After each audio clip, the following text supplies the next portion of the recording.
Bismillahirrahmanirrahim. Assalamualaikum warahmatullahi wabarakatuh dan salam sejahtera, salam UTM Sanjungan Bangsa. Apa khabar tuan-tuan dan puan yang sedang berada di rumah maupun di pejabat pastinya warga UTM khususnya yang sedang mengikuti Facebook Live CTLD Official hari ini 13 November. Siri ceramah kesejahteraan staf 3S akan membawakan kepada anda semua berkaitan tajuk latihan kekuatan mental dan kuasa minda. So hari ini bersama dengan saya yang berusaha CS Dr. Hadafi Fitri, pengarah SITC UTM Johor Bahru. Apa khabar doktor? Baik, Alhamdulillah. Doktor sihat ya? Sihat, Alhamdulillah. Terima kasih atas kesudian pihak doktor untuk hadir bersama di studio kami hari ini. So doktor, sebelum saya serahkan sepenuhnya sesi ini untuk dikupas lebih lanjut kepada pihak doktor, sedikit intro mengenai tajuk kita, latihan kekuatan mental dan kuasa minda. Pastinya tuan-tuan yang sedang mengikuti pun tertanya juga maksud yang tersirat. Silakan doktor. Kita sering dengar tentang isu ni, awak down, awak ni cepat koyak, awak ni mudah terpengaruh. Tapi apakah latihan-latihan yang diperlukan? Jadi hari ini kita nak kupaskan apakah latihan-latihan yang ada yang kita boleh gunakan. Okey, saya kira itu cukup memadai buat setakat ini dan saya kira tanpa melengahkan masa, suka saya menjemput penceramah kita Dr. Hadafi untuk meneruskan sesi ini dan mengupas berlanjut berkaitan tajuk kita, latihan kekuatan mental dan kuasa minda. Silakan doktor. Okey. Terima kasih kepada tuan pengerusi majlis. Sama. Yang dihormati Barisan Urussetia CTLD untuk program webinar pada pagi ini, yang berbahagia barisan hadirin dan hadirat yang hadir untuk mendengar tajuk webinar kita, iaitu latihan kekuatan mental dan kuasa minda. Baiklah, tanpa melengahkan masa, saya terus kepada slide kita pada pagi ini. Okey, sebelum kami meneruskan pembentangan kami tentang tajuk kita pada hari ini, kami daripada pihak SITC ingin berkongsikan bahawanya program webinar ini adalah sebagai batu loncatan. Langkah yang pertama kami jalankan dahulu dan kemudian kami akan menganjurkan kursus selama 1 hari, iaitu bermula 8 pagi hingga 5 petang, di mana pada sesi pagi itu lebih kepada sesi teori dan pada sesi petang 2 hingga 5 petang adalah sesi praktikal. Bagaimana melakukan latihan-latihan yang boleh meningkatkan ketahanan mental. Jadi kami akan bekerjasama dengan pihak CTLD untuk menganjurkan kursus tersebut. Jangan lupa untuk mendapatkan maklumat tersebut daripada pihak CTLD. Baiklah, kenapa saya ingin memberikan tentang tajuk ini? Kalau kita lihat di media massa, ia telah menjadi satu isu yang hangat. Kalau kita lihat kenyataan yang pertama, kesihatan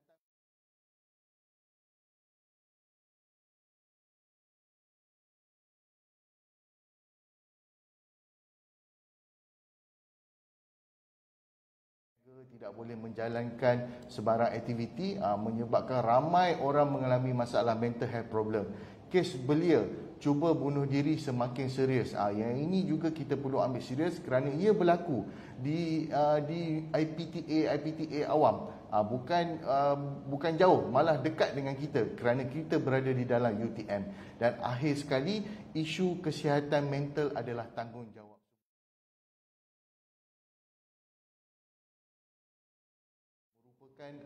pensyarah Sekolah Kejuruteraan Biomedical dan Sains Kesihatan.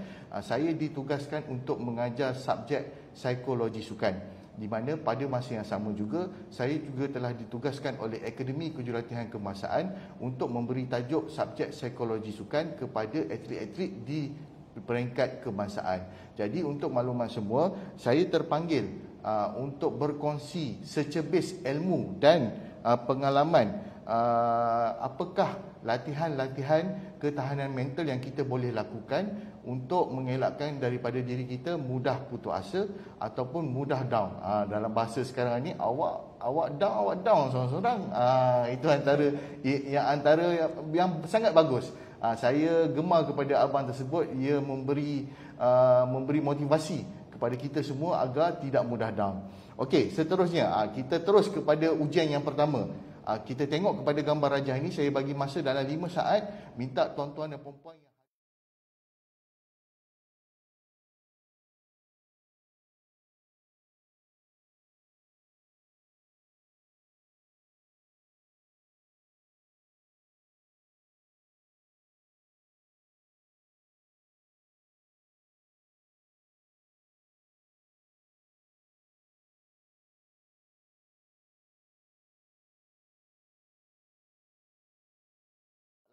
Tapi apabila saya teliti dengan lebih jelas, rupanya bukan gambar laut, lebih kepada gambar kek.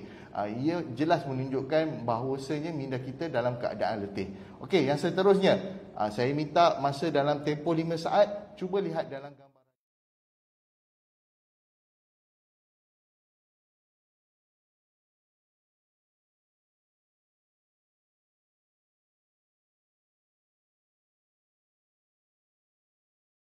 Nampak gambar berwarna ungu dan biji kuning tu bergerak, bermakna otak dan minda tuan-tuan dan puan-puan berada dalam keadaan letih dan perlukan rehat. Jika tuan-tuan dan puan-puan melihat gambar rajah tersebut dalam keadaan tenang, tidak ada masalah dan fokus, gambar tersebut sebenarnya tidak pun bergerak. Ini antara contoh-contoh latihan-latihan yang ada di dalam Google bagaimana untuk menguji minda kita berada dalam keadaan letih ataupun tidak.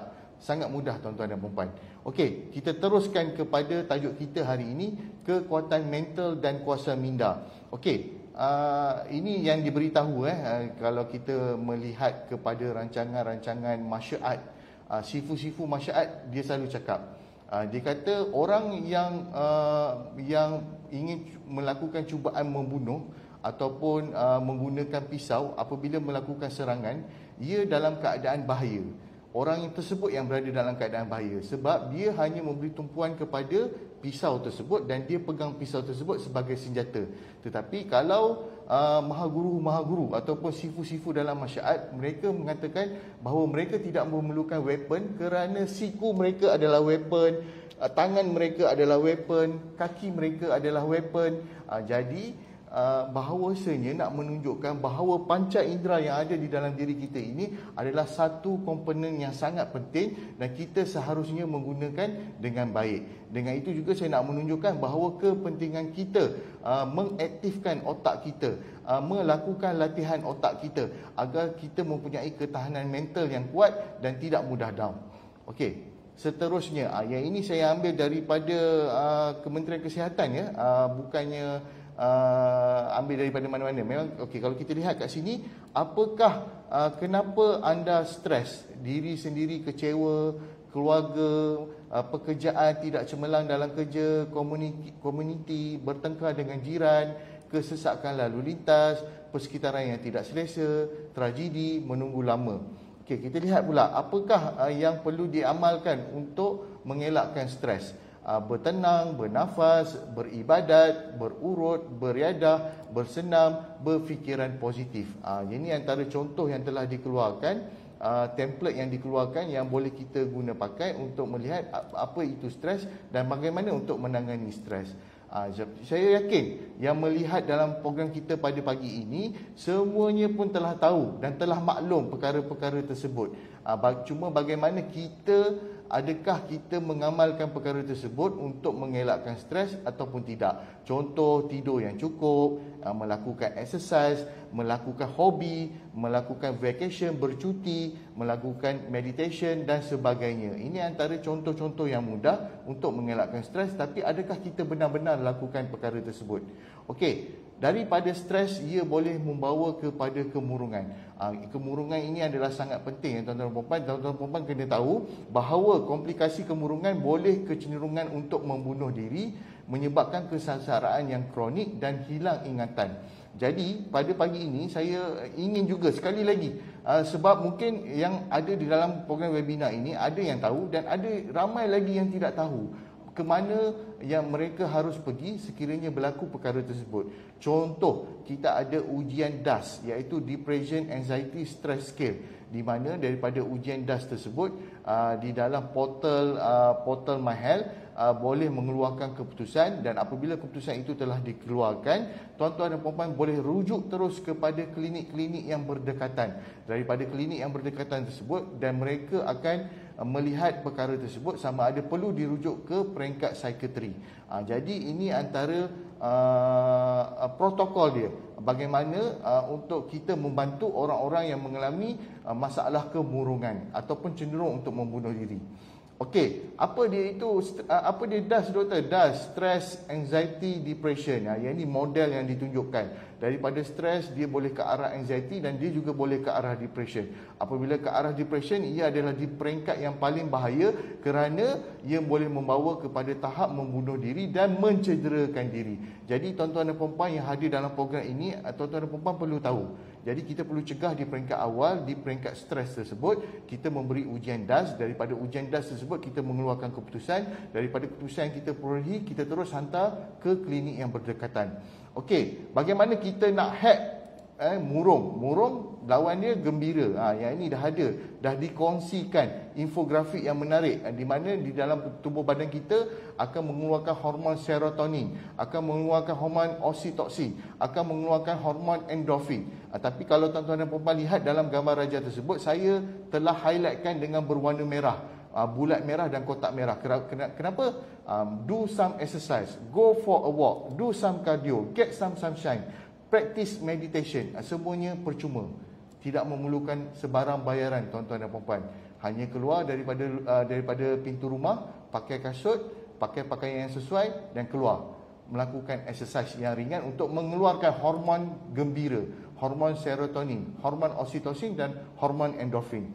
Okey, seterusnya, sehinggalah ke tahap yang paling serius, daripada kemurungan itu boleh membawa kepada membunuh diri. Yang ini template yang dikeluarkan oleh Kementerian Kesihatan, bukan saya yang keluarkan, Kementerian Kesihatan. Saya hanya berkongsi pada hari ini bagaimana mereka boleh dibantu. Ambil kira keluhan mereka, jadi seorang pendengar yang baik, tunjukkan sifat penyayang, jangan mengutuk mereka, pastikan mereka selamat, dapatkan bantuan pakar, tuan-tuan dan puan-puan. Okey, selesai bab itu, stress, anxiety, depression. Kita sambung, pentingnya kita mempunyai keseimbangan di dalam kehidupan kita dari segi minda, dari segi fizikal dan dari segi jiwa. Okey, langkah yang tadilah yang saya dah ajar. Yang pertama, ambil ujian yang ada di dalam portal Kementerian Kesihatan, ujian DAS. Dapatkan keputusan tu, bila keputusan tu print, pergi kepada klinik yang berdekatan, ataupun boleh juga dapatkan daripada support group Depression Survivor di dalam Facebook. Grup ini giat menjalankan aktiviti-aktiviti membantu golongan depression. Ni ada Facebook dia, Depression Survivor Malaysia. Jika tuan-tuan dan puan-puan malu ataupun tidak mahu pergi kepada klinik ataupun rujuk kepada pakar, boleh menggunakan ini sebagai platform pertama, merujuk kepada Depression Survivor Malaysia untuk mendapatkan bantuan. Okey, selain itu, ini adalah protokol yang betul yang telah dikeluarkan oleh Kementerian Kesihatan Malaysia. Tuan-tuan dan puan-puan, perkara pertama apabila melakukan ujian stres, menghidapi stres yang tinggi, perkara yang pertama rujuk kepada pusat kaunseling. Kalau kat dalam gambar raja ni pusat kaunseling Selangor. Kalau kita mana tuan-tuan dan puan-puan? Di manakah pusat kaunseling yang berdekatan dengan kita? Alhamdulillah, di dalam universiti kita mempunyai pusat kaunseling yang tersendiri. Jadi perkara pertama kita boleh rujuk kepada pusat kaunseling UTM. Okey, dan seterusnya kita boleh rujuk kepada NGO yang berfungsi selama 24 jam untuk mendapatkan talian dan untuk mendapatkan bantuan sekiranya menghadapi masalah tersebut. Okey, saya terus kepada tunjuk. Okey, ini yang boleh tuan-tuan dan puan-puan boleh ada online psychological support service, menghubungi UTM Counselling Center. Ini adalah perkara pertama yang tuan-tuan dan puan-puan boleh lakukan sekiranya tuan-tuan menghadapi masalah mental. Okey. Yang kedua, menghubungi Befriender. Ini adalah NGO yang mempunyai suicide helpline talian 24 jam. Tuan-tuan dan puan boleh hubungi setiap masa, setiap saat dalam tempoh 24 jam. NGO yang menjalankan kerja-kerja untuk memberi bantuan kepada orang yang ingin membunuh diri. Okey, seterusnya tadi saya cakap kita juga beruntung di dalam UTM kita mempunyai pusat kesihatan UTM. Boleh rujuk melalui pusat kesihatan UTM. Kemudian doktor perubatan di pusat kesihatan UTM akan melihat betapa seriusnya masalah tersebut dan kemudian akan membuat rujukan kepada hospital psikiatris sekiranya masalah tersebut adalah berat. Okey, seandainya kalau tuan-tuan dan puan malu, tidak mahu pergi kepada pusat kesihatan UTM, nanti orang-orang UTM tahu, nanti pensyarah aku tahu, nanti kawan-kawan aku tahu, boleh terus keluar kepada penawar rehabilitation center, klinik penawar, RM60 1 jam. Dan sekiranya masalah tersebut adalah berat, mereka akan rujuk kepada hospital penawar. Ini adalah step-step yang betul tuan-tuan dan puan kena ingat. Tuan-tuan dan puan perlu pergi kepada pusat kaunseling ataupun dapatkan bantuan NGO ataupun melalui klinik dan pusat kesihatan. Dan yang terakhir, ini saya pun terkejut dan gembira apa yang telah sebenarnya ada di sekeliling kita, iaitu pusat kesihatan mental yang dinamakan sebagai Mentari. Kalau tuan-tuan yang lihat kat sini, setiap negeri mempunyai klinik Mentari ini, di mana klinik Mentari ini juga mempunyai peranan sebagai klinik kesihatan yang membantu orang-orang yang mempunyai masalah kesihatan, tuan-tuan dan puan. Saya yakin ramai yang mengikuti program webinar kita pada pagi ini tidak tahu kewujudan Mentari ini. Sedangkan Mentari ini telah wujud di semua negeri jadi adalah sangat penting simpan print screen poster ini ataupun boleh dapatkan di dalam Google. Ini adalah contoh klinik pusat kesihatan Mentari yang ada di setiap negeri. Sekiranya kalau tak nak juga pergi klinik kesihatan, tak mampu nak membayar duit sebanyak sejumlah RM60 ataupun RM50, boleh terus kepada Mentari, pusat kesihatan yang disediakan oleh kerajaan untuk membantu masalah kesihatan mental. Okey, seterusnya ada lagi tuan-tuan dan puan, kalau tak nak juga pergi kepada Mentari, ada ramai orang perseorangan yang di luar sana. Sebagai contoh, saya kongsikan siapa penceramah ini, Puan Hajah Norwati Ceka. Melalui apa yang saya telah difahamkan, beliau mengalami masalah di mana anak dia, beliau seorang yang sibuk berniaga, anak dia mengalami masalah depression dan kemudian beliau sendiri mendalami ilmu kesihatan mental tersebut. Dan kemudian apabila anak dia telah semakin pulih, beliau merasakan adalah kepentingan untuk beliau membantu golongan-golongan lain yang menghadapi masalah seperti beliau. Beliau adalah bukan seorang doktor dan beliau adalah merupakan seorang usahawan, tetapi menjalankan aktiviti-aktiviti ini untuk membantu golongan-golongan yang menghadapi masalah depression, tuan-tuan dan puan.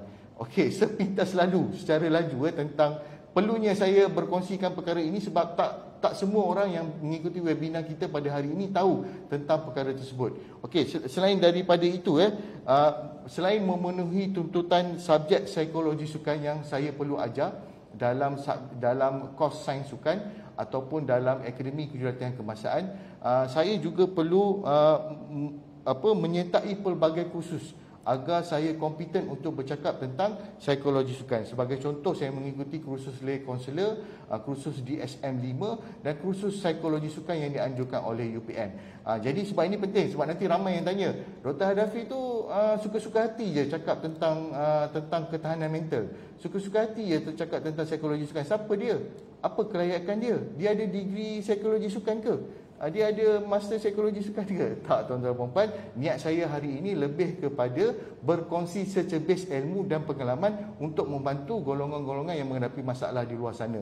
Selain daripada itu, tuan-tuan dan puan, adalah sangat penting untuk sekiranya tuan-tuan dan puan, untuk saya sarankan ada pelbagai kursus di luar sana yang tuan-tuan dan puan-puan boleh ikuti sekiranya tuan-tuan dan puan-puan benar-benar berminat di dalam bidang ini ataupun ingin membantu golongan-golongan yang menghadapi masalah di luar sana seperti saudara mara, adik-beradik, kawan-kawan yang rapat. Jadi sekurang-kurangnya tuan-tuan dan puan-puan tahu protokol-protokol yang tuan-tuan perlu ikuti dalam membantu golongan-golongan ini. Selain itu juga saya alhamdulillah salah seorang pelajar saya yang telah pun memperolehi master berminat untuk melakukan kajian ini. Kajian yang dilakukan sangat menarik. Dia melihat bagaimana kesan masaj, kesan urutan terhadap golongan yang menghadapi stres. Daripada ujian yang dia lakukan, keputusan yang didapati melalui aktiviti masaj dapat mengurangkan stres. Maka betul lah poster-poster yang telah diedarkan oleh Kementerian Kesihatan, pergilah berurut, dapatkanlah masaj, pergilah terapi, bahawa daripada result yang kita dapati, ujian yang kita dapati benar. Apabila seseorang itu menghadapi stres ataupun depression, apabila setelah melakukan urutan, depression dan stres itu akan menurun. Okey, seterusnya saya daripada Sports Innovation and Technology Center lebih ke arah sukan. Dan latihan ketahanan mental ini adalah apa yang kita guna pakai di dalam psikologi sukan. Jadi hari ini saya nak tanya kepada tuan-tuan dan puan-puan, berapa peratus yang tuan-tuan lakukan sehari dalam meningkatkan ketahanan mental tuan-tuan dan puan-puan? Berapa tempoh masa yang diguna pakai? Ataupun adakah tuan-tuan dan puan-puan ni memang dilahirkan aku dah memang tak down kan, aku tak koyak? Boleh saudara pengurusi majlis kongsi dengan kita, rasa-rasa dalam sehari ataupun dalam seminggu berapa persen ataupun berapa jam yang diguna pakai untuk ketahanan mental kita? Saya tak pernah terfikir. Tak pernah terfikir kan? Kita kalau untuk fizikal, kita pergi exercise, kita pergi aerobik, kita pergi senarobik, kita pergi hiking, kita pergi bercuti kan? Itu fizikal. Tapi mental, apa yang kita gunakan dalam tempoh sehari ataupun seminggu untuk menguatkan mental kita? Lebih kepada fokus, concentration, tidak mudah down, tidak mudah putus asa. Jadi hari inilah yang saya nak kongsikan kepada tuan-tuan dan puan-puan semua. Kalau lihat dekat situ, dalam sukan dia mengutamakan fizikal, teknikal, taktikal dan mental. Kalau lihat dekat dalam gambar raja tu, apa dia latihan mental? Latihan fokus, latihan self-talk, latihan meningkatkan motivasi, tidak mudah putus asa, resilience, confident, emotional control. Emotional control ni saya paling suka. Contoh kalau di dalam padang kalau kadang-kadang bukan pengadil saja, pemain pun kena, bodoh lah kau, apalah main teruk sangat, tak reti main, apa tak cukup makan ke apa kan, kena hina pelbagai. Bila tambah kalau kalah, kan, kalau menang memang orang puji kan, bila kalah apalah main dengan tu pun kalah kan. Bayangkan bagaimana pemain itu ataupun atlet yang terlibat dalam perkara tersebut mengimbangkan emosi beliau supaya tidak terpengaruh dan tidak tertarik untuk sampai ke tahap bertengkar ataupun bergaduh. Ini diajar di dalam sukan. Sebab tu kalau dalam sukan kita banyak menganjurkan perlawanan persahabatan tanpa orang sedar. Sebenarnya perlawanan persahabatan, orang ingat perlawanan persahabatan nak tahu tahap kekuatan. Sebenarnya tak. Perlawanan persahabatan itu untuk, inilah kaedah dia, kita melatih dia. Banyakkan perlawanan persahabatan daripada melawan tim yang senang dahulu, tim yang kita boleh kalahkan. Jadi motivasi kita makin bertambah. Jadi kekuatan kita pun makin bertambah. Itu adalah perkara yang dirancang. Bukannya tiba-tiba orang tu terus mental dia mantap. Tak. Ia dilatih di dalam subjek psikologi sukan, tuan-tuan dan puan-puan. Adakah ia boleh diukur?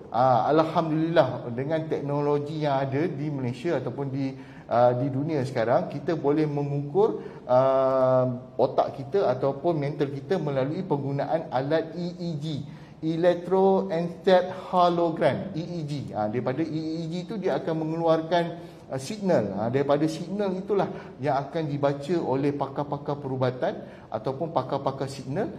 Ini signal ini menandakan apa? Menandakan orang itu dalam keadaan stres, menandakan orang itu dalam keadaan tenang, menandakan orang itu dalam keadaan fokus dan sebagainya. Alhamdulillah dah ada.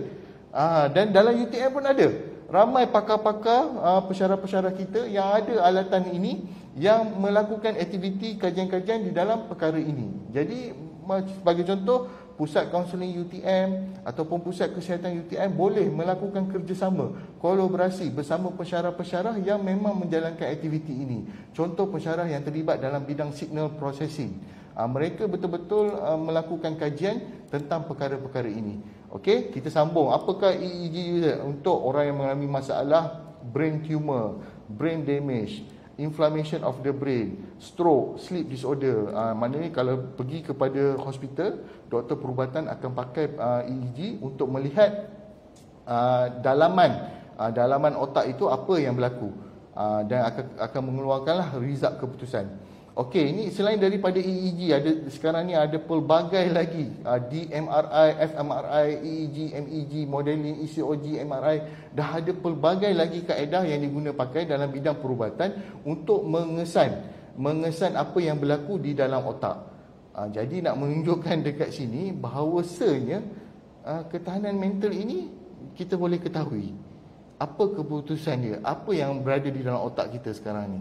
Adakah kita tenang? Adakah kita menggelabah? Adakah kita fokus? Dan sebagainya, tuan-tuan dan puan-puan. Dan selain daripada itu, dalam bidang sains sukan, dah ada penyelidik yang melakukan soal selidik mental toughness, di mana soal selidik ini telah pun diuji kebolehpercayaannya, di mana selepas menjawab soalan-soalan yang diberikan, kita akan mengeluarkan result. Kita boleh tahu seseorang itu mempunyai mental toughness ataupun tidak. Sama macam ujian DAS yang tuan-tuan dah lihat dalam mental health punya portal tu. Sama juga dalam bidang sains sukan, kita dah ada penyelidik yang melakukan soal selidik mental toughness untuk mengetahui tahap mental toughness atlet, tuan-tuan dan perempuan, ataupun orang awam, di mana tahap mental toughness mereka. Ini antara soal selidik yang telah pun dikeluarkan, tuan-tuan dan perempuan. Okey, selain daripada ini result lah, bila dia dah jawab, kita akan bagi dalam bentuk Google Form. Dia akan jawab dan kemudian dia akan keluarkan result. Kita dah buat dah dalam bentuk Google Form. Sebab itu kursus sebegini perlu dilakukan secara face to face, secara kelas. Kalau dalam macam ni, tuan-tuan dan puan-puan boleh dengar saja, tak boleh buat. Tapi kalau nanti masa face to face, kita akan duduk, kita akan jawab sama-sama dan kita akan lihat keputusan tersebut. Okey, apa itu stres? Okey, stres ini dia ada tiga peringkat. Mula-mula alarm reaction, lepas tu kepada resistant, dan akhir sekali exhaustion. Saya highlightkan exhaustion tu. Unmanageable stress lead to tissue damage, increased chance of disease, and in extreme cases death. Mana boleh membawa kepada kematian sekiranya terlalu exhaustion. Okey, apa kaitan stres dengan sukan? Saya tunjukkan ya. Okey, untuk pengetahuan tuan-tuan dan puan-puan apabila kita dalam latihan ataupun dalam kehidupan terlalu letih, ataupun latihan sukan, bila biasanya berlatihan ni berlari, training gila-gila kan, nak perform. Tapi kalau latihan tersebut terlalu letih, boleh membawa kepada exhaustion dan boleh membawa kepada breakdown. Dia dah tak nak main lagi dah. Nak tunjuk ni betapa penting stres tu kaitan dengan sukan. Selain daripada itu, dalam sukan juga dia menunjukkan dalam Hansard Theory pada tahun 1965, pelatihan. Kalau aktiviti yang kita lakukan setiap hari itu sama sahaja. Contoh hari ni sama, lusa sama, Khamis sama, selama berbulan-bulan sama saja, dia juga boleh menyebabkan kepada sickness, boleh menyebabkan kepada burnout. Sebab perkara itu sama, tak ada kepelbagaian dalam aktiviti tersebut, boleh membawa kepada down, kepada performance. Jadi ini adalah teori yang telah dikeluarkan lama dah, tuan-tuan dan puan-puan. Saya berkongsi dekat sini, dan yang saya suka tu yang gambar rajah nombor 3. Untuk mendapatkan performance yang baik dalam sukan, latihan dan recovery kena sama, kena balance. Kalau latihan kau-kau, recovery pun kau kena kau-kau. Contoh pergi massage, pergi spa, apa lagi recovery yang kita boleh buat, tidur. Itu antara aktiviti recovery, menunjukkan recovery juga penting untuk kita perform dalam sukan. Okey, kita tamat pukul apa? 11. Okey, alhamdulillah, masa berjalan dengan baik. Okey, sedikit komedi so, kalau kita terlampau serius sangat, nama pun tajuk dah serius, komedi. Apa mesin yang baik untuk melakukan aktiviti fizikal? Orang tu cakap mesin yang baik adalah mesin ATM. Dengan adanya banyak duit boleh selesai banyak masalah. Jadi yang mana yang penting, fizikal ke ataupun mental? Kalau kat sini gambar Superman pada tahun 2014 dah pakai dah seluar dalam dekat dalam. Ini antara contoh lain komedi ya, seling-selingan ya. Jangan terlalu serius sangat tuan-tuan dan puan. Perang saraf yang penting ataupun perang ketenteraan yang penting, yang mana yang lebih memberi kesan yang besar? Baru-baru ni Israel, negara Israel koyak kita, netizen kita ni memang power tuan-tuan dan puan ya. Dia boleh serang Israel di dalam media sosial sahaja menyebabkan mereka koyak. Mana yang lebih penting? Mana kesan yang lebih besar? Perang yang betul-betul ataupun perang saraf? Okey, ataupun contoh kalau saya lihat dalam gambar Raja ni, orang tu tanya, where do you work out? Saya workout dekat library, banyak membaca buku. Jadi itu adalah minda tu adalah aset yang besar. Jadi apa yang ingin saya sampaikan kat sini tuan-tuan dan puan, penting penting keseimbangan di antara fizikal dan minda. Kalau kita bagi latihan fizikal saja tapi minda kita tak bagi makanan yang cukup, tak juga ya tuan-tuan dan puan, dua-dua tu memainkan peranan penting dan perlu ada keseimbangan. Apakah kaitan? Ini saya nak tunjukkan sorotan kajian lepas. Apakah kaitan antara fizikal dengan mental? Berdasarkan kajian-kajian lepas menunjukkan secara jelas, dengan melakukan aktiviti fizikal, healthy body, yang kita dah ke atas tadi kita dah bagi tahu, melakukan aktiviti exercise mengeluarkan hormon serotonin, mengeluarkan hormon oksitosin. Jadi hormon-hormon tersebut secara tidak langsung mempengaruhi healthy minda. Ini adalah contoh kajian bagaimana membuktikan bahawa ada perkaitan di antara aktiviti fizikal dalam menguatkan minda, dalam mengaktifkan minda, dalam supaya minda kita sihat. Ini adalah contoh kajian-kajian yang telah pun dilakukan tuan-tuan dan puan.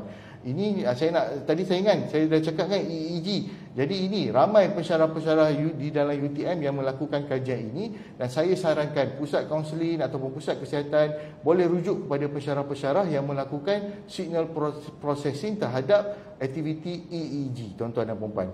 Okey, ini adalah contoh kajian-kajian lepas yang dilakukan menunjukkan apa beza brisk walk, apa beza exercise, apa yang berlaku sekiranya kita lakukan exercise, apa yang berlaku di dalam otak. Yang ini telah dikeluarkan melalui kajian universiti oleh Dr. Chuck Hillman. Tuan-tuan. Okey, kembali semula kepada psikologi sukan. Saya nak tunjukkan dalam subjek psikologi sukan kita mengutamakan total fitness. Kalau tuan-tuan lihat di dalam slide ini, ada fizikal, ada sosial, ada rohani, ada intelektual, ada emosi. Kalau kita nak berjaya dalam sukan, untuk aktiviti fizikal kita perlu buat kardiovaskular, flexibility, kekuatan, ketahanan, komposisi, kelajuan, kuasa, ketangkasan, koordinasi, imbangan, masa reaksi. Ini untuk fizikal. Kalau rohani banyakkan berdoa, banyakkan bergantung harap kepada Tuhan, banyakkan keberkatan kepada ibu bapa, keberkatan kepada guru. Yang ini saya suka. Kalau saya pernah tanya, sebab ramai pelajar-pelajar kelas saya dahulu masa saya belajar sains sukan adalah di kalangan pelajar sains sukan. Diorang cakap diorang lagi takut dengan jurulatih berbanding cikgu. Maksudnya kalau jurulatih kata pukul 6 tu tepat tu memang takkan lewat lah. Memang akan ada dekat padang. Maksudnya nak tunjukkan kau nak berjaya dalam bidang tersebut, kau perlu ada keberkatan. Dengan cakap ibu apa, dengan cakap guru, dengan cakap jurulatih, kat situlah datang keberkatan. Tapi hari ini saya lebih nak sentuh kepada bagaimana kecergasan mental dan emosi. Untuk tuan-tuan dan puan, dalam sukan kita ada 4 perkara yang kita kena tangani: fizikal, teknikal, taktikal dan psikologikal. Kat dalam gambar Raja tu dah ada jadual latihan tahunan. Okey, untuk pengetahuan tuan-tuan dan puan, dalam fasa persediaan kita lebih utamakan fizikal. Dalam persediaan khusus kita lebih utamakan teknikal. Dalam fasa pertandingan kita utamakan taktikal. Dalam fasa transisi lebih utamakan pemulihan. Tapi untuk pengetahuan tuan-tuan dan puan, sepanjang tempoh tersebut selama setahun, psikologikal dilakukan setiap hari. Setiap hari tuan-tuan dan puan. Sebab tu saya tulis gambar Raja anak panah tu, setiap hari aktiviti psikologikal patut berlangsung. Maksudnya kat sini nak tunjukkan betapa pentingnya latihan psikologikal dalam sukan. Dia mengatakan setiap hari perlu dilakukan. Okey, apa dia latihan apa yang tadilah saya dah tunjukkan. Okey, psikologikal kemahiran mental, tactical strategi, technical kemahiran, fizikal nampak tu tunjuk gambar dalam gym. Okey, apa fizikal? Tadilah saya dah terangkan agility, jogging, imbangan badan. Okey, apa dia teknikal? Kemahiran individu, bergantung kepada sukan masing-masing. Kemahiran asas, kemahiran pasukan, kemahiran lanjutan, advance training. Macam dia tunjuk letak gambar Nico David, Azizul Hasni Awam, mereka dah satu tahap di high performance level yang tinggi sebab mereka telah bertanding di peringkat antarabangsa. Okey, taktikal, apa yang kalau kita, dalam sukan, apa taktikal yang kita kena? Kekuatan, set piece, kelemahan sistem permainan. Okey, yang ini yang saya nak tekankan.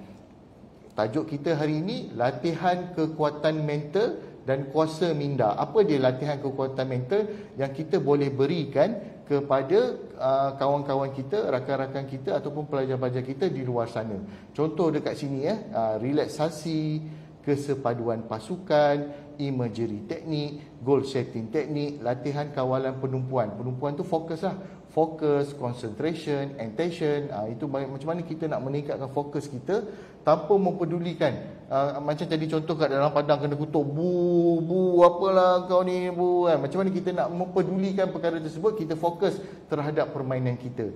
Semuanya ada latihan-latihan yang perlu dilakukan. Kalau kat sini nak menunjukkan bahawa psychological readiness juga penting dalam sport performance. Okey, kenapa dalam sukan nak pentingkan benda-benda ni? Tak perlulah, kan? Sukan pun nak juga, kan? Jadi dalam sukan saya nak bagi tahu ada juga tahap kebimbangan yang tinggi, dinamakan anxiety level, terutamanya apabila berdekatan dengan event, berdekatan dengan competition, berdekatan dengan perlawanan penting. Apa sindrom dia? Gelisah, berdebar-debar, sesak nafas, pening, letih, perut memulas, ketakutan, jenggot berlaju, kerap ke toilet, menjauhkan diri daripada rakan pasukan. Itu antara contoh-contoh anxiety yang berlaku semasa bersukan. Jadi saya nak tunjukkan bagaimana kaedah sukan itu boleh kita guna pakai untuk meningkatkan ketahanan mental kita supaya kita tidak mudah down. Okey, tuan-tuan dan puan-puan, kita sambung. Jadi kat sini saya nak tunjuk kita ada goal dia. Dalam sukan kita nak mencapai kemenangan, tapi kita kena ada wisdom dalam nak mencapai kemenangan. Janganlah kita menjatuhkan orang lain, memburukkan orang lain ataupun mengatakan orang lain tu tak bagus semata-mata nak menunjukkan diri kita bagus. Jadi kita perlu ada wisdom dalam untuk mencapai perkara tersebut. Okey, apa mitos dia? Latihan psikologi untuk atlet ataupun pekerja bermasalah, tuan-tuan dan puan-puan? Bukan. Sebenarnya untuk semua. Latihan psikologi untuk pemulihan segera, tak juga. Dia mengambil masa dan mengambil tempoh. Dan tadi saya tunjuk dalam setahun kita bagi latihan psikologi untuk dia lebih bagus dan lebih perform. Latihan psikologi tidak membantu dalam meningkatkan peningkatan atlet dan pekerja. Sebenarnya membantu, tuan-tuan dan puan-puan. Okey, adakah boleh dipelajari? Boleh. Pengukuhan kaedah psikologi, apa dia aktiviti tersebut. Jadi inti tadi yang saya cerita tadi, menyepadukan latihan dengan situasi sebenar. Itu adalah sangat penting. Banyakkan biasa kalau satu event kan, kalau pesta konvo ke ataupun majlis, kita banyak rehearsal kan. Rehearsal tu lah, rehearsal sampai 3 kali rehearsal. Kalau melibatkan VIP, sultan ke menteri ke, 3 kali rehearsal. Itulah menyepadukan latihan dengan situasi sebenar. Jadi kita kena bagi dia banyak real situasi supaya dia boleh adapt dengan situasi sebenar. Okey, checklist. Hari ini saya nak kongsi buku daripada yang ditulis oleh Profesor Madya Gary Kwan daripada UXM. Beliau telah mengeluarkan satu buku. Jadi kalau tuan-tuan dah masuk dalam kursus kami akan bagi checklist ini dan kami akan uji tuan-tuan dan puan-puan, dan latihan ini perlu dilakukan untuk meningkatkan tahap ketahanan mental. Apa dalam buku ni? Mental skill training. Yang penting ada psikologi, skill, mental. Apa dia? Kelemahan kita dekat mana? Kekuatan kita dekat mana? Mental kita apa kelebihan kita? Kita confident. Kelemahan malu. Jadi macam mana kita nak atasi malu? Jadi itu semua tu kita akan bincangkan di dalam kursus face to face nanti. Okey, kita ada mood enhancement strategi. Kita akan tengok contoh, kalau saya ambil contoh kat sini, management of depression nombor 2. Apa kaedah yang kita boleh menangani kemurungan? Talk to someone, find the causes of depression. Ini penting, tuan-tuan. Saya pernah dalam satu kelas subjek psikologi, saya bagi talk. Rupa-rupanya orang tu menghadapi masalah depression sebab ibu bapanya baru bercerai. Jadi membawa kesan kepada dia, menyebabkan dia tak boleh perform dalam sukan dia. Dia adalah seorang penyerang, striker. Jadi pasukan mengharapkan dia untuk menjaringkan gol. Tapi rupa-rupanya root dia adalah daripada masalah penceraian keluarga, menyebabkan dia tidak perform. Ini kita nak tunjukkan bagaimana kita menggunakan kaedah psikologi sukan untuk bantu performance atlet. What can you control? Yang ni juga saya nak kongsi penting listkan. Yang ni yang nak menunjukkan ada yang di luar kawalan kita, tuan-tuan dan puan-puan. Kenapa kita nak rasa terlalu sedih, terlalu kecewa, sedangkan ia adalah di luar kawalan kita. Kita tak boleh buat apa-apa pun dalam perkara tersebut. Contoh macam mana? Cuaca. Kita tak boleh buat apa-apa. Kalau dah banjir, kalau dah gelanggang tu basah apa, itu cuaca. Bukannya kita kata kita boleh kontrol. Kalau kita boleh kontrol, maknanya kita boleh buat sesuatu. Tapi kalau outside of my control, jadi tak perlu nak sedih, sebab bukan kita yang buat benda tu. Bukan, kita tak boleh buat apa-apa. Jadi outside of my control. Jadi kita akan ajar benda ni dalam kursus yang betul-betul. Kita akan keluarkan apa dia yang kebaikan-kebaikan yang kita ada dalam untuk mencapai kejayaan. Apa dia skrip positive self talk pun kita akan ajar. Tulis apa yang selalu kita sebut apabila kita down, self awareness, di mana kekuatan kita, dan strength opponent. Kita akan keluarkan keputusan apa beza kita antara opponent kita dengan kita. Jadi kat situ kita lebih yakin untuk bertanding. Sama juga dalam kehidupan biasa. Kalau tuan-tuan dan puan-puan masuk dalam kursus kita, kita akan ajar step by step yang perlu dilalui. Okey, selain itu piramid sukan. Dalam sukan mengajar effective communication, positive self talk, pre-performance routine, imagery teknik, branding teknik. Pentingnya komunikasi berkesan. Pelajari teknik mendengar, pelajari teknik dalam pendekatan positif, berkomunikasi dengan konsisten. Kerana apa? Sebab dalam sukan, contoh jurulatih, dia nak bagi arahan kepada anak buah dia. Sebenarnya dalam sukan, macam contoh tuan-tuan boleh lihat dalam gambar Raja tu, cara berdiri kat depan pun kita ajar. Orang yang sekeliling dia dalam bentuk U ke, dia tak boleh membelakangi cahaya, semua itu kita akan ajar dalam psikologi sukan untuk membina confidence dalam dia berkomunikasi dengan lebih baik sebagai seorang jurulatih. Okey, seterusnya penting, sekiranya orang itu bagus, dia bukan bagus sebenarnya, dia perlu bantu rakan-rakan lain. Bukan bagus untuk diri dia, bantu sekali rakan-rakan lain untuk perform lagi bagus. Okey, pre-performance routine. Kalau kita tanya kepada MC kan, biasa contoh, bagi contoh pada saya, selalu tengok atlet mana dekat dalam luar negara ke dalam negara, dia buat satu benda yang sebelum dia main tu ataupun sebelum dia bersukan, dia buat satu benda yang pelik. Apa dia? Contoh. Ada? Dapat idea? Okey, saya bagi contoh Usain Bolt. Okey, ya. Usain Bolt kan, dia keluar-keluar macam ni. Dia buat macam ni kan. Kat situ membina confidence sebenarnya. Itu sebenarnya sebenarnya itu adalah kita dah melatih. Itu adalah pre-performance routine dia untuk dia membinakan keyakinan dia, supaya menghilangkan ketakutan dia untuk bertanding. Itu sebenarnya diajar di dalam sukan. Contoh, ini contoh tak lama video saya tunjuk je gimana kita ajar di dalam kelas apa yang mereka tim pasukan perlu buat ataupun individu perlu buat sebelum turun ke gelanggang. Nampak macam ni. Jadi semangat. Jadi dia akan membina keyakinan. Contoh. Okey, seterusnya self talk. Contoh kalau kita betul-betul penat tengah-tengah buat kerja kan, datanglah negatif talk kan. Dah kan, kau tak boleh lah, kau memang kena ni dah, tinggalkan je lah benda ni kan. Lalu kalau orang dalam sukan kita akan latih, wah Hadafi, awak boleh sikit lagi ni. Contoh kalau kita mendaki gunung kan, saya kan selalu orang tu cakap, jurulatih cakap tak jauh dah, betul, dekat dah kan. Tapi sebenarnya kita tahu dia tipu.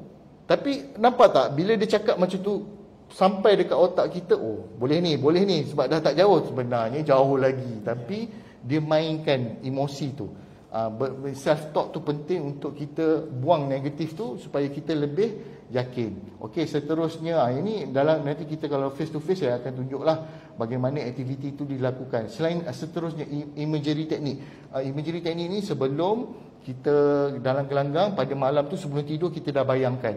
Contoh saudara pengajar MC, saudara Amirul nak pergi presentation, esok ada presentation yang penting. kenaikan pangkat ke, ataupun presentation untuk dapatkan geran ke, untuk buka studio CTLD ke kan, nak dapatkan kewangan kan, nak present, malam tu dah bayangkan, tidur bayangkan macam mana aku present, aku cakap apa, kat mana, bayangkan apa soalan yang akan ditanya, dah latih dah kat malam tu. Maksudnya imagery teknik ni kita dah bayangkan dah malam tu, sebelum hari sebenar tu kita dah bayangkan. Masa lagi 5 minit sebelum kejadian pun kita duduk tepi, kita bayangkan kita tengah berlari. Wah, aku akan main macam ni, aku akan pass dia, aku akan bagi dekat dia, aku akan skor tanduk. Kita dah tanam dah. Itu adalah imagery teknik. Imagery teknik ni sebenarnya bukan diadakan, ini telah dilakukan kajian. Bagaimana ia memberi kesan kepada performance seseorang itu. Kejap lagi saya tunjuk. Pernafasan, breathing teknik. Ini selalu saya rasa tak payah tunjuk. Kan in, out, in, out. Itu pernafasan tu penting. Baru-baru ni kalau tuan-tuan dan puan-puan pergi kepada kursus pengurusan stres oleh doktor daripada Pusat Kesihatan UTM, tak pelik, dia mengajar kita teknik pernafasan semata-mata untuk mengurangkan stres. Rupa-rupanya dalam psikologi sukan juga diamalkan di dalam sukan untuk meningkatkan confidence, meningkatkan keyakinan supaya awak tak mudah down, awak tak mudah kecewa. Okey, kita sambung. Kena laju sikit, nak kejar masa sikit. Okey, imagination ni daripada Albert Einstein. Imagination is more important than knowledge. Ini saya nak tunjukkan ya, ini kajian betul yang dilakukan semasa peperangan Nazi, di mana Hitler ini bukan diada-adakan. Hitler telah melakukan kajian. Dia bagi tahu dia akan mengeluarkan gas beracun kepada tawanan perang. Kan tawanan perang tu, ingat itu adalah gas beracun yang betul. Dah tutup pintu apa semua, keluarlah asap. Disebabkan tawanan perang tu percaya yang itu adalah gas beracun, menyebabkan mereka ada yang tak sedar, ada yang mati, sebabkan mereka percaya, mereka tanam dalam minda bahawa betul itu adalah gas beracun. Ini kajian yang pernah dilakukan tuan-tuan dan puan-puan. Jadi nak menunjukkan betapa pentingnya kekuatan minda ini dalam menangani perkara-perkara yang bermasalah lah. Okey, contoh yang kedua dalam satu kajian yang dilakukan dalam sukan, 2 orang atlet basketball, seorang diberi latihan di dalam bilik, seorang lagi diberi latihan di dalam dekat luar, dekat gelanggang. Dua-dua melatih waktu yang sama, tempoh yang sama. Dan kemudian dah habis tu, dua orang ni dipanggil untuk melakukan testing, nak tengok siapa lagi bagus. Dari keputusan yang ditunjukkan, orang yang berlatih di dalam bilik dengan membayangkan sahaja membaling bola basketball telah menang dalam kajian tersebut. Jadi kita nak menunjukkan bahawa permainan minda ini adalah penting dan juga tidak boleh maksudnya perlu diangkat. Perlu ada latihan-latihan dalam membantu golongan-golongan di luar sana. Contoh kan ni saya suka yang ni. Ingat tak masa kita kecil kan, kalau kita nak sesuatu tu kita memang nangis-nangis minta dekat mak ayah kita. Tak reti penat lah. Maksudnya kita tengok budak ni tak reti penat ke, menangis-nangis, memang nak sampai nak lah. Kalau tu pergi kedai RM2. Mak bapak sekarang banyak bawa pergi kedai DIY, kedai RM2. Nampak anak dia nak kan. Memang dia tak penat lah. Maksudnya sebenarnya semua tu dah ada dah dalam diri kita. Fight tirelessly for something. Mana tak mudah putus asa, tak mudah mengalah dalam nak dapatkan sesuatu. Okey, seterusnya saya nak highlightkan tentang kuasa minda, bagaimana kita nak aktifkan otak tengah. Otak tengah kita dinamakan oleh corpus callosum. Ada kat situ, gambar rajah kat situ, di mana kalau kita, apa yang otak kita perlukan? Oksigen, santai, suka terima hadiah, visualisasi, nutrisi, pengaktifan, latihan, senaman dan sebagainya. Apa bagusnya, bagaimana kita nak jaga kesihatan otak? Tidur yang cukup, ada kawal baik, bersenam, jaga makan.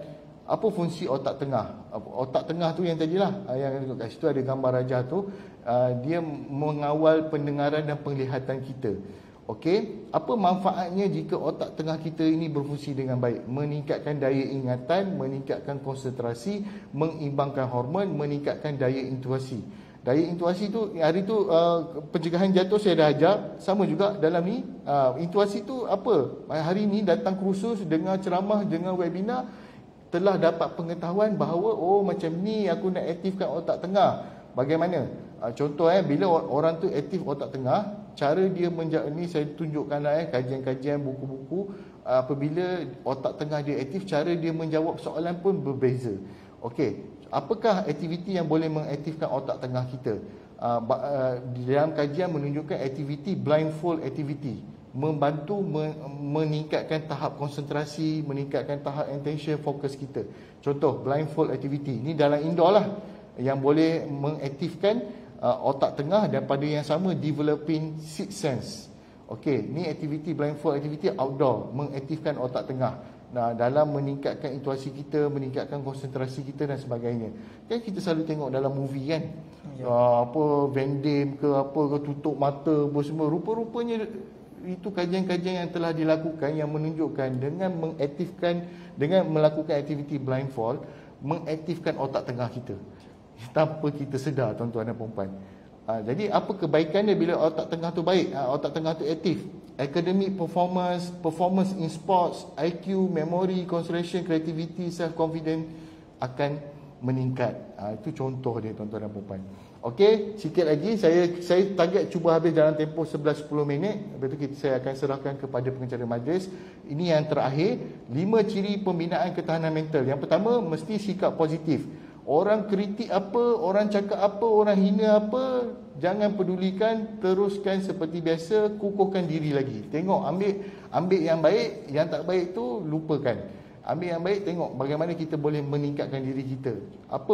Macam mana nak buat, tuan-tuan dan puan? Nak positif ni, ada minda, makanan minda. Tengok, saya bulatkan dekat dalam pejabat dia tu. Tanpa kita sedar, bila masuk dalam pejabat tu, dalam mesyuarat, kegagalan adalah permulaan kepada kejayaan. Hari-hari masuk dalam mesyuarat, baca benda tu. Masuk dalam mesyuarat, baca benda tu. Ataupun dekat dinding rumah kita, keluar rumah, baca benda tu. Itu adalah makanan minda, tuan-tuan dan puan-puan. Makanan minda yang ditanam di dalam minda kita adalah sangat penting untuk kita sentiasa berfikiran positif dan melawan perkara negatif. Okey, seterusnya, Tom Stanley dalam kajian sehari 3 kali dia jual diri dia. Dia cakap tentang kebahagiaan, dia cakap tentang kemajuan, dia cakap tentang kejayaan. Itu kaedah dia dalam meningkatkan positif diri.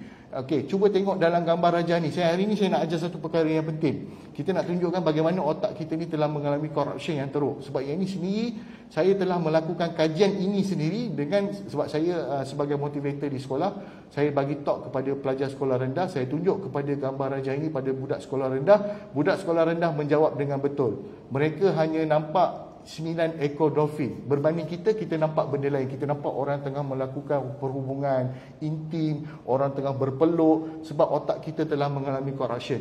Tetapi kalau kita uji dengan kanak-kanak, kerana otak mereka belum lagi rosak, otak mereka belum lagi dimasukkan pelbagai perkara-perkara negatif, mereka sangat positif dan mereka boleh bagi jawapan yang tepat, 9 ekor dolphin. Okey, ini contoh video, nanti kena masuklah kursus. Okey, membina keberanian, perasaan takut yang sudah berjaya diatasi. Impossible jadi possible, unable jadi able. Macam mana kita nak bina confident? Hadapi kebimbangan, lakukan saja. Contoh kat sini, saya ambil contoh senyum, posture, visualize, membayangkan confident. Kena berlakon membayangkan kita, walaupun takut, walaupun cuak, tapi kena berlakon confident tu. Okey, ni better self confident. Nanti boleh dapatkan maklumat ni dalam kursus yang akan kita anjurkan. Kegairahan, apabila seorang mempamerkan, beliau biasanya bertemu dengan orang yang mempunyai kegairahan yang sama. Macam saudara Amirul, kita kenal sebagai seorang instruktor senam robik. Jadi rakan-rakan dia memang akan dikelilingi oleh kawan-kawan yang memang pakar senam robik. Betul? Jadi itulah dia, kegairahan yang kita tunjukkan secara automatik akan menarik orang yang sama seperti kita. Jadi dialah akan menjadi, sebab kita mempunyai jalan yang sama. Sebagai contoh, macam ni, surround yourself with those on the same mission as you. My team is always hungry. Okey, bagaimana ni kembali pada cita-cita. Kalau kita down, kembali tengok balik. Ini terutamanya kepada pelajar-pelajar lah. Apa cita-cita sebenar kita? Kalau masuk dalam kursus kita nanti, kita dah ada borang, kita dah ada teknik, kaedah yang kita akan go through. Nak lihat apakah sebenarnya dream job ataupun kerja yang sesuai untuk pelajar-pelajar kita ataupun kawan-kawan kita. Contoh, what you like to do, what you capable of doing, what skill you have. Kat situ kita akan tengok kesesuaian dream job, tuan-tuan dan puan-puan. Okey, last sekali, 4 fokus. Ni saya suka. Jika anda suka mengejar 2 ekor ayam serentak, kedua-duanya akan terlepas. Jadi nak menunjukkan dalam kehidupan ni kita tak boleh kejar dua-dua. Kita perlu pilih satu. Sama juga kalau saya bagi ujian ni, kalau tengok dalam ni kita akan buat dalam kelas, tunjuk sampai dia boleh tak nampak yang warna biru kat tepi tu. Kalau berjaya boleh tak nampak warna biru tepi tu, maksudnya kita telah berjaya meningkatkan fokus dan konsentrasi kita. Kalau kita berjaya alihkan gambar aci ni, Asyawararai ni ke sebelah, bermakna kita berjaya meningkatkan fokus kita. Contoh aktiviti yang boleh meningkatkan fokus, indoor game, carom, congkak, cepel, batu seremban dan maji. Memang orang-orang dulu memang bagus ya tuan-tuan dan puan. Tanpa kita sedar, di sebalik permainan tradisional kita, rupanya meningkatkan fokus dan konsentrasi kita. Outdoor game, memanah, menembak, memancing, berenang, meditasi, yoga, spiritual. Cara laksanakan fokus kepada kekuatan anda. Dan kelemahan anda abaikan sahaja. Okey, last sekali kebijaksanaan. Bijak yang boleh dipercayai. Dalam membuat sesuatu keputusan, mesti pilih mengikut kaedah yang betul. Jangan terima bulat-bulat semua benda. Okey, dengar suara hati, intuition yang tadi saya dah ajar. Intuition tu daripada mana belajar? Daripada pengalaman ataupun daripada kursus yang kita masuk ataupun webinar yang kita dengar. Nanti kalau masuk dalam kursus kita, mental toughness, kita akan ajar bagaimana kita nak letak weightage keputusan yang kita nak beli. Kalau lihat dekat sini nak beli laptop, tapi macam mana aku nak beli laptop apa yang sesuai dengan diri aku? Aku perlukan apa? Memory, battery life, warranty. Kita akan letakkan weightage dan kita akan pilih mana yang terbaik dan akhirnya yang itulah yang kita akan beli. Kita akan ajar. Okey, ni last, kesihatan minda pekerja ya tuan-tuan dan puan-puan. Saya nak kongsi dekat dalam poster yang dikeluarkan oleh Kementerian Kesihatan. Yang pertama, kesihatan minda pekerja, anda berasa selamat. Kehidupan tugasan kerja yang mencabar tetapi tidak membebankan. Majikan dan pegawai atasan menyokong perkembangan diri. Kalau tengok yang nombor 2, majikan pula wujudkan persekitaran yang selamat dan kondusif. Ubah cara kepimpinan, komunikasi yang jelas. Tadi saya ajar pentingnya kita belajar komunikasi berkesan. Refleksikan diri. Kalau kita lihat balik diri kita, ujian kita ni tak seberapa tuan-tuan dan puan-puan. Lebih teruk zaman-zaman Nabi dan Rasulullah, Nabi Ismail, Nabi Ibrahim, Nabi Yunus, Nabi Musa, ujian mereka lebih berat daripada kita. Okey, kalau Nabi pun orang tak suka, orang cela, apatah lagi kita, apatah lagi diri kita.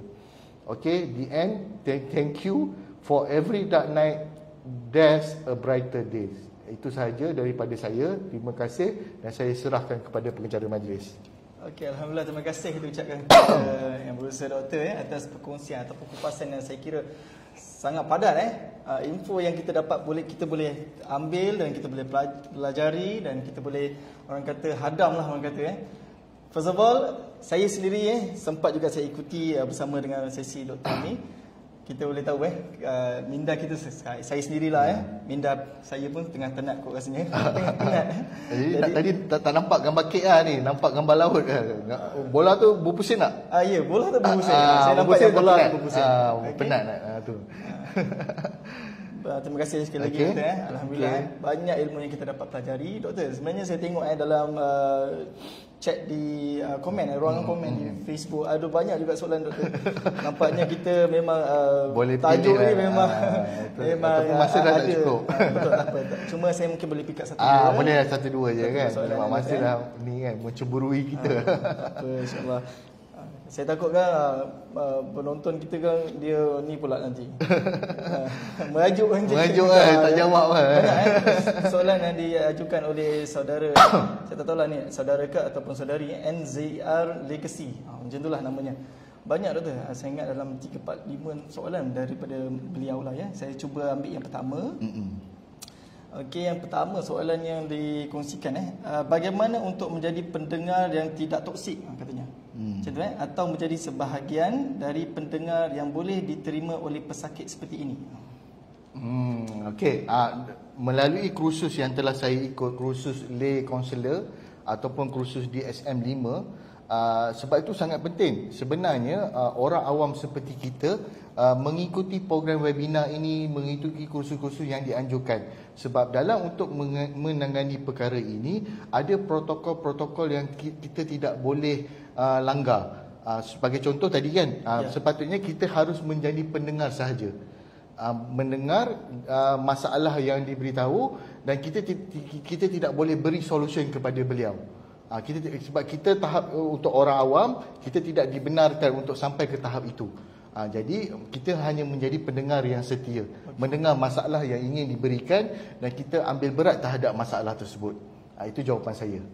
Okey, mungkin satu lagi saya pick yang random juga daripada beliau juga Okey, bagaimana untuk membuat orang ramai sedar atau cuba memahami berkenaan masalah anxiety ini bukan ialah gila. Okey. Yang ini saya sendiri secara automatik macam tadi kita cakap kan, bila jadi instruktor senam aerobik, kawan-kawan dikelilingi oleh ramai senam aerobik. Bila kita ajar subjek psikologi sukan, tiba-tiba ramai pula 2-3 orang yang menghadapi masalah ni datang kat kita. Walaupun kita bukan doktor perubatan ataupun bukan doktor psikiatris, tapi dia menarik benda tu kan. Okey, jadi dalam situasi ni dia kata soalan dia nak sedarkan. Jadi kat sini yang antara isu yang contoh kalau kita nak hantar dia kepada klinik, nak hantar dia kepada hospital, dia akan rasa malu. Sebabkan persepsi daripada sekeliling. Bila cakap orang yang ada penyakit ni je, orang ni bermasalah. Orang ni tak boleh bagi kerjasama. Orang ni adalah gila dan sebagainya. Jadi untuk menghadapi masalah ni, tadi awal-awal lagi saya dah tunjuk, rupanya ada pelbagai kaedah. Ada NGO, ada pusat kaunseling, ada befriender, ada apa lagi, mentari. Dan ada orang perseorangan yang berdasarkan pengalaman sendiri mengambil tindakan untuk membantu golongan-golongan di luar sana. Jadi pada pendapat saya, kaedah dia sekarang ni tak perlu pergi kepada saluran yang betul dahulu kan, pergi saluran betul, dapatkan nasihat dan sebagainya untuk pesakit. Tapi kalau untuk orang awam, ambil tahu, macam ikuti kursus ini, macam ikuti webinar ini, pergi kursus-kursus talk-talk yang berkenaan dengan kesihatan mental dan dapat tahu maklumat, rupanya ia bukan penyakit gila. Dan rupanya ia boleh kembali sihat semula. Ya, itu adalah penting. Okey, Dr. Las, saya ingat daripada orang yang berbeza Saudara Hazri Bahtiar. Okey. Katanya kesan daripada PKP COVID-19, ramai pelajar UTM mengalami depression atau kemurungan hingga menjejaskan prestasi akademik mereka. Jadi ada pula hingga kepada percubaan bunuh diri. Berlaku Berlaku. Memang ada statistik dia. Okey, apakah peranan SATC untuk bantu pelajar tersebut? Adakah kes ini memang dirujuk kepada SATC? Okey. Saya ingat macam ke kaunseling ke? Pusat kaunseling. Betul. Dia kalau kes berkenaan dengan mental health problem, dia kena rujuk pusat kaunseling UTM ataupun pusat kesihatan UTM. Dua ni yang dibenarkan. Okey, peranan SATC lebih kepada kajian-kajian sukan. Kajian-kajian inovasi dan teknologi sukan dan aktiviti-aktiviti sukan. Apa peranan kita buat? Kita mempelbagaikan aktiviti exercise, senaman, webinar dan sebagainya untuk membantu golongan ini. Jadi macam tadi kita baca kan, rupanya buat senaman, brisk walk, meditasi, yoga, semua itu membantu untuk menangani masalah orang yang down. Jadi itu peranan kita, mempelbagaikan, menambahkan lagi kuantiti aktiviti supaya membantu golongan ini dapat join dan dapat melupakan masalah mereka. Exercise dan senaman ataupun bersukan salah satu aktiviti yang dapat melupakan masalah kita seketika bila kita buat aktiviti tersebut. Okey, saya kira menjawablah juga sebahagian soalan-soalan yang diajukan oleh para penonton. Dan mungkin doktor, mungkin dari pihak SATC sendiri boleh daripada pihak doktor boleh go through kepada soalan yang diajukan, mungkin boleh menjawab di situ. Ya, betul. Baik. Kepada soalan-soalan yang dilontarkan oleh penonton. Jadi alhamdulillah kita pun sudah pun berada di penghujung program kita punya sesi talk kita. Dan saya kira kita akan berakhir di sini dan diharap tuan-tuan perempuan akan terus ikuti siri ceramah kesejahteraan staf yang kita sediakan sehingga hujung tahun. Dan jumpa lagi insya-Allah pada tuan-tuan perempuan. Assalamualaikum warahmatullahi wabarakatuh. Terima kasih.